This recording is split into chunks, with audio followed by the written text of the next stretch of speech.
저는 오늘 이야기를 제가 생각하기에 지금 이란의 현 상태를 가장 정확하게 반영하는 한 문장부터 시작하고 싶습니다.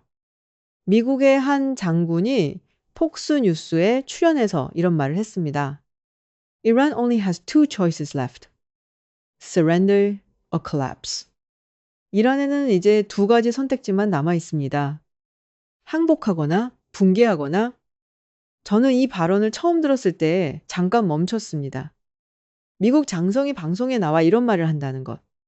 그것이 단순한 선전이라면 굳이 이렇게 직접적으로 말할 필요가 없습니다. 외교에서는 보통 모호한 표현을 씁니다. 여지를 남깁니다. 상대방이 체면을 지킬 수 있는 공간을 줍니다.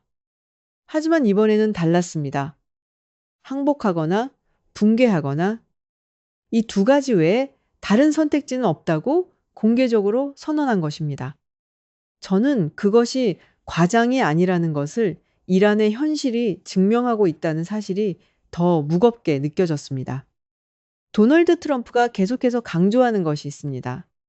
We have the strongest military power in history.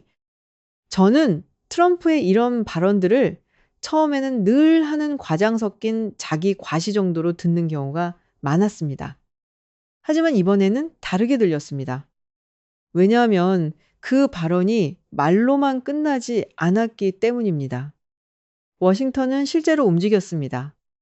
지브롤터에 핵잠수함이 배치됐습니다.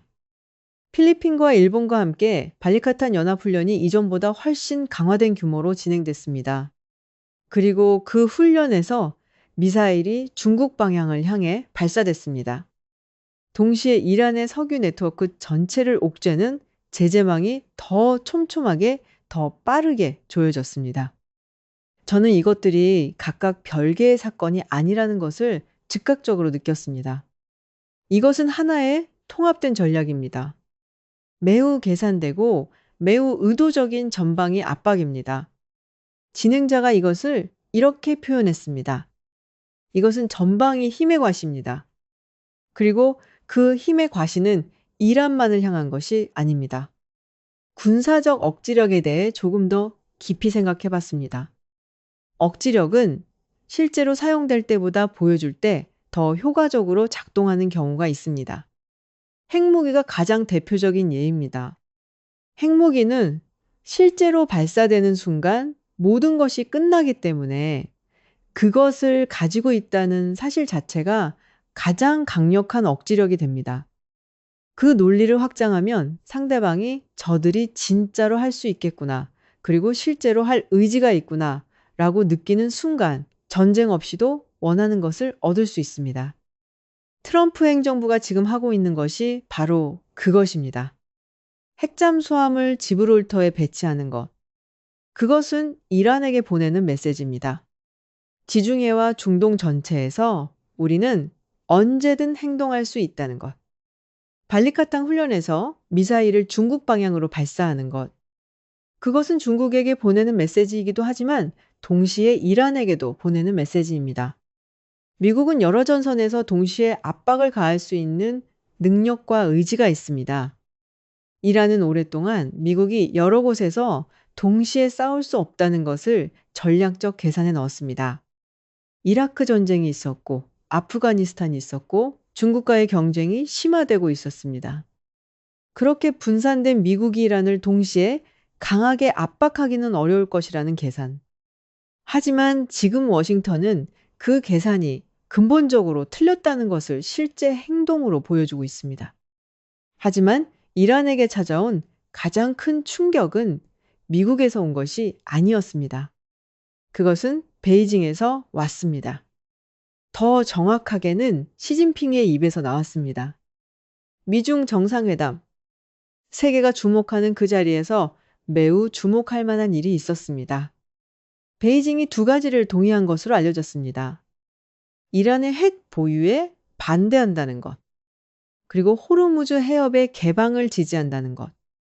저는 이 두 가지를 처음 들었을 때 그것이 담고 있는 함의를 즉각적으로 알았습니다. 이것이 왜 그토록 충격적인지를 설명해 드리겠습니다. 이란은 수년간 중국을 어떻게 봐왔습니까? 단순한 무역 파트너가 아니었습니다. 이란에게 중국은 전략적 생명선이었습니다. 서방의 제재 아래에서도 버텨낼 수 있었던 이유 중 하나는 중국이 있었기 때문입니다. 중국이 이란 석유를 계속 사줬습니다. 중국이 이란의 기술과 물자를 공급했습니다. 그리고 국제 무대에서 중국의 존재가 서방의 압박을 어느 정도 상쇄해줬습니다. 이 관계의 구조는 매우 명확했습니다. 중국은 이란 석유를 시장 가격보다 낮은 가격에 삽니다. 이란은 중국의 기술과 물자를 받습니다. 두 나라는 함께 미국의 압박에 맞섭니다. 그리고 그것이 테헤란이 베이징과의 관계를 이해하는 방식이었습니다. 하지만 미중회담에서 중국이 선택한 것이 무엇입니까? 이란의 핵 보유 반대, 호르무즈 해협 개방 지지, 이것이 이란에게 무엇을 의미합니까? 이란이 핵을 포기하라는 가장 강한 압박을 받고 있는 상황에서 그동안 암묵적으로 이란의 편이라고 생각했던 중국이 공개적으로 핵 반대 입장을 표명했습니다. 그리고 호르무즈 해협, 이것이 이란이 마지막으로 쥐고 있는 카드입니다. 세계 에너지 공급의 핵심 통로, 이것을 막겠다는 위협이 이란이 가진 가장 강력한 협상 무기였습니다. 하지만 중국이 그 해협의 개방을 지지한다고 했습니다. 원문에 이것을 표현한 매우 강렬한 문장이 있었습니다. 시진핑이 배반했다. 저는 이 표현이 과장처럼 들릴 수 있다는 것을 압니다. 하지만 이란의 입장에서 보면 그것이 정확한 표현일 수 있습니다. 왜 중국이 이런 선택을 했는지를 이해하려면 호르무즈 해협이 중국에게 무엇인지를 먼저 알아야 합니다. 원문에 매우 중요한 통계가 있었습니다. 한국 석유 수입의 약 70%가 호르무즈 해협을 통과합니다. 그리고 중국도 마찬가지입니다. 일본도 마찬가지입니다. 만약 이란이 호르무즈 해협을 봉쇄한다면 어떻게 됩니까? 그 충격을 가장 크게 받는 것은 미국이 아닙니다. 미국은 자국 내 에너지 생산 능력이 충분합니다. 셰일 혁명 이후 미국은 에너지 자립도가 크게 높아졌습니다. 충격을 가장 크게 받는 것은 아시아입니다. 중국입니다. 일본입니다. 한국입니다. 이것이 의미하는 것이 무엇입니까? 이란이 호르무즈 해협을 정치적 무기로 사용한다면 그 피해는 이란의 적인 미국이 아니라 이란의 파트너라고 생각했던 중국에게 더 크게 돌아온다는 것입니다. 그래서 중국은 선택할 수밖에 없었습니다. 이란과의 연대보다 자국의 에너지 안보가 먼저입니다. 이념적 동지보다 경제적 생존이 먼저입니다. 이것이 국제관계의 냉혹한 현실입니다. 우정이 아닙니다. 이념이 아닙니다. 오직 이익입니다. 중국은 처음부터 이란의 편이 아니었습니다. 중국은 중국의 편이었습니다. 이란이 그것을 지금 가장 비싼 방식으로 배우고 있습니다. 하지만 이 이야기에서 가장 소름 돋는 부분이 있습니다. 이란이 폭격 때문에 무너지는 것이 아니라는 것입니다. 이란은 내부에서 붕괴하기 시작했습니다. 원문에 매우 중요한 분석이 있었습니다. 한 전문가가 이렇게 말했습니다. Iran no longer has a true central command. 이란은 이제 진정한 중앙 지휘부를 갖고 있지 않습니다. 저는 이 문장을 처음 들었을 때 그것이 담고 있는 의미의 무게를 즉각적으로 느꼈습니다. 중앙 지휘부가 없다는 것이 무엇을 의미합니까? 명령이 통일되지 않습니다. 각 부대가 독자적으로 움직입니다. 전략적 판단이 분산됩니다. 그리고 어떤 외부의 위협에 대해 일관된 대응을 할 수 없게 됩니다. 이것은 어떤 군사 조직에게도 가장 치명적인 상태입니다. 이란 혁명수비대의 고위 지휘관들이 제거됐습니다. 지역 단위 부대들이 중앙의 통제 없이 움직이고 있습니다. 그리고 반군사 조직들도 각자의 방식으로 행동하고 있습니다. 원문에 따르면 이란의 드론과 미사일 능력의 약 90%가 무력화됐습니다. 호르무즈 해협의 기뢰 능력의 97%가 파괴됐습니다. 그리고 150척이 넘는 군사 선박이 작전 능력을 잃었습니다. 90%, 97%. 저는 이 숫자들을 들으면서 잠깐 멈춰야 했습니다. 그것은 거의 완전한 무력화입니다. 전면전 없이 영토 점령 없이 이런 수치가 나왔다는 것이 믿기 어려울 정도입니다. 하지만 군사적 수치보다 더 충격적인 장면이 있었습니다. 석유 이야기입니다. 이란은 석유로 국가를 유지하는 나라입니다. 에너지 수출이 국가 재정의 핵심입니다. 그리고 그 석유를 파는 것이 전쟁을 지속하고 민생을 유지하고 국제 무대에서 버텨내는 원천이었습니다. 그런데 지금 이란의 석유가 팔리지 않고 있습니다. 더 충격적인 것이 있습니다. 원문에 따르면 이 석유를 바다에 버리고 있다는 보고가 있습니다. 팔 곳이 없어서, 저장할 곳이 없어서, 그래서 바다에 방류하고 있다는 것입니다. 진행자가 이것을 이렇게 표현했습니다. 석유로 사는 나라가 지금 석유를 팔 수 없어서 바다에 버리고 있습니다. 이보다 더 고통스러운 이미지가 있습니까? 저는 이 장면이 지금 이란이 처한 상황을 가장 상징적으로 보여준다고 생각합니다. 가장 강력한 무기였던 것이 지금 짐이 되어버렸습니다. 자원이 넘치지만 그것을 어디에도 쓸 수 없는 상황. 그것이 지금 이란입니다. 그렇다면 미국은 어떻게 이란을 이 상태로 만들었습니까? 지상군을 보내지 않았습니다. 테헤란을 점령하지 않았습니다. 전면적인 선전포고를 하지 않았습니다. 미국이 한 것은 네 가지였습니다. 첫째, 협조 능력을 파괴했습니다. 중앙지휘부가 작동하지 못하도록 핵심 지휘관들을 하나씩 제거했습니다. 둘째, 재정을 파괴했습니다. 석유 수출이 불가능한 상태를 만들었습니다. 이란 경제의 산소 공급을 차단했습니다. 셋째, 군사 인프라를 파괴했습니다.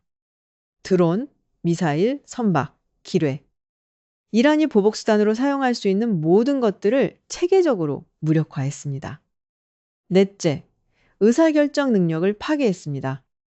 단일하고 통일된 명령을 내릴 수 있는 시스템 자체를 붕괴시켰습니다.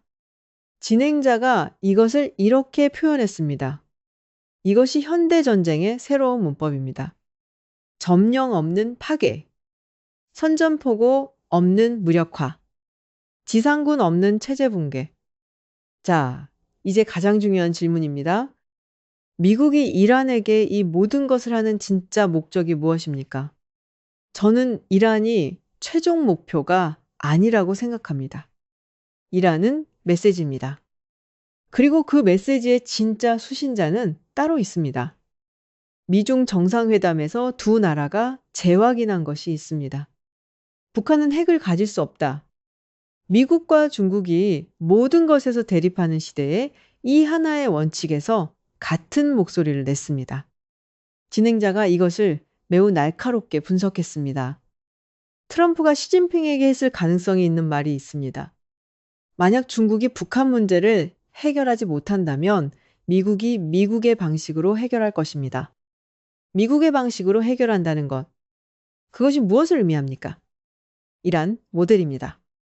경제를 질식시킵니다. 군사 인프라를 무력화합니다. 지휘 체계를 붕괴시킵니다. 국제적으로 고립시킵니다. 이 네 가지가 이란에게 동시에 가해졌고 그 결과가 우리가 지금 보고 있는 이란의 상태입니다. 이것이 북한에 적용된다면 어떻게 됩니까? 북한의 경제는 이미 매우 취약합니다.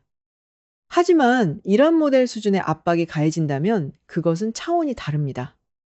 중국이 북한을 지원하는 채널을 차단하는 것, 북한의 군사 인프라를 직접 무력화하는 것, 그리고 김정은 체제의 핵심 지휘 구조를 붕괴시키는 것. 베이징은 이것을 알고 있습니다. 그리고 이 이야기는 북한에서 멈추지 않습니다. 이란 모델은 대만 위기에도 적용될 수 있습니다.